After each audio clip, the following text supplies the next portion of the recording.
I aspired to be a left-wing Rupert Murdoch, right? So I was trying to scam my way to the New York media practice of the firm and then meet people and find a way to buy something or build something and own newspapers and change the world. So that was my plan. And it took me for 3.5 years to get to the New York media practice via a long-term assignment in oil and gas, which wasn't my personal interest. And I eventually got to New York media practice, and the first client I was put on was, of all things, Reader's Digest, which wasn't exactly what I had in mind, but at least I got to the media practice. But at the same time, Tracy and I were just starting to learn about the world of online, but this is pre-web, right? So we were on all those early Unix-based platforms, CompuServe and Delphi and stuff. It was like unbelievably user-unfriendly stuff, but it was interesting. And then I'd been reading all about this thing called the World Wide Web, right? But I'd never actually seen it. And so I was in the office late one night, and this mate of mine, this colleague of mine, a bloke out of London office called Richard Blue,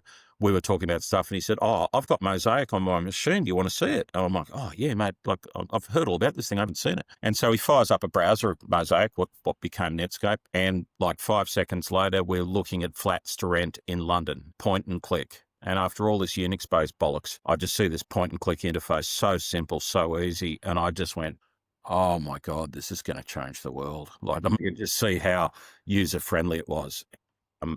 So I just had that epiphany, right? I kind of had a bit the same thing the first time I used ChatGPT, by the way, and you just went, oh yeah, this is the real deal. And so 6 weeks later, I left the firm, and I'd cut a deal with the chairman and CEO of Reader's Digest for the first 10 million to go into what became Looksmart. So I didn't muck around.